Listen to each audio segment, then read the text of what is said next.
Hi, Glen. It's Mrs. Sikowski. I'll be reading Chapter 15, The Crickets, to you today. With my daughters, I'd like to introduce you to... Allegra, what grade are you in? First grade. And? Bailey, I'm in 6th. And? Riley, 4th grade. All right, let's get started. The crickets sang in their grasses. They sang the song of summer's ending, a sad, monotonous song. Summer is over and gone, they sang. Summer is over and gone. Summer is dying, dying. The crickets felt it was their duty to warn everybody that summertime cannot last forever, even on the most beautiful days in the whole year. The day when summer is changing into fall, the crickets spread the rumor of sadness and change. Everybody heard the song of the crickets. Avery and Fern heard it as they walked the dusty road. They knew that school would soon begin. The young geese heard it, and they knew they would never be goslings again. Charlotte heard it and knew that she hadn't much time left. Mrs. Zuckerman at work in the kitchen heard the crickets, and a sadness came over her too. Another summer gone, she sighed. Lurvy at work building a crate for Wilbur heard the song and knew it was time to dig up the potatoes. Summer is over and gone, repeated the crickets. How many nights till frost, sang the crickets. Goodbye, summer, goodbye, goodbye. The sheep heard the crickets, and they felt so uneasy they broke a hole in the pasture fence and wandered up into the fields across the road. The gander discovered the hole and led his family through, and they walked to the orchard and ate the apples that were lying on the ground. A little maple tree in the swamp heard the cricket's song and turned bright red with anxiety. Wilbur was now the center of the attraction on the farm. Good food, regular hours were showing results. Wilbur was a pig any man would be proud of. One day, more than 100 people came to stand at his yard and admire him. Charlotte had written the word radiant, and Wilbur really looked radiant as he stood in the golden sunlight. Ever since the spider had befriended him, he had done his best to live up to his reputation. When Charlotte's web said some pig, Wilbur had tried hard to look like some pig. When Charlotte's web said terrific, Wilbur had tried to look terrific. And now that the web said radiant, he did everything possible to make himself glow. Right there.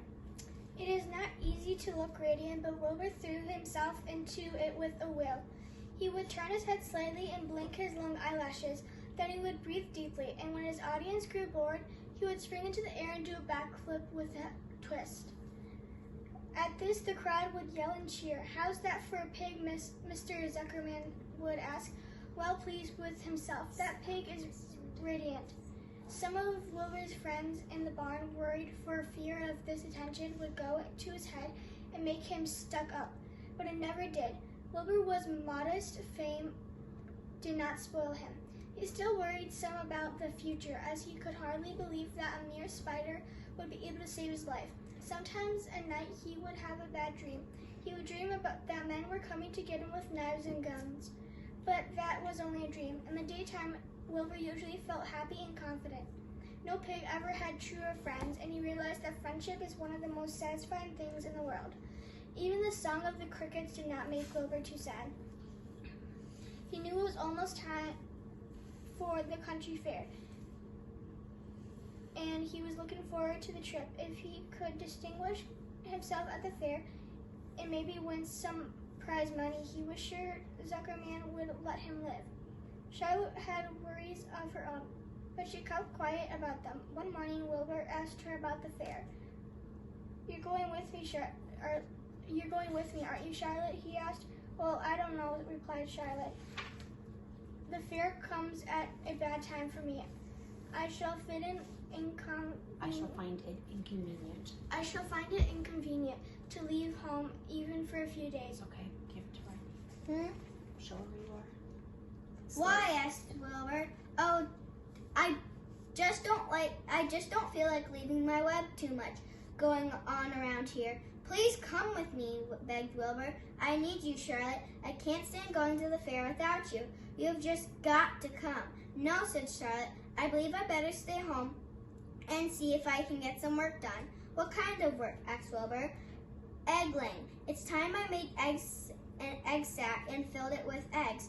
I didn't know you could lay eggs, asked Wilbur in amazement. Oh, sure, said the spider. I'm Versatile. versatile? What does versatile mean? Full of eggs? Asked Wilbur. Certainly not, said Charlotte. Versatile means I can turn with ease from one thing to another. It means I don't have to limit my activities to spinning and trapping and stunts like that. Why don't you come with me into the fairgrounds and lay your eggs there, pleaded Wilbur.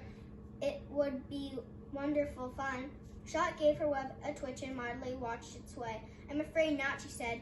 You don't know the first thing about egg laying, Wilbur. You can't arrange my family duties to suit the management of the county fair. When I get ready to lay eggs, I have to lay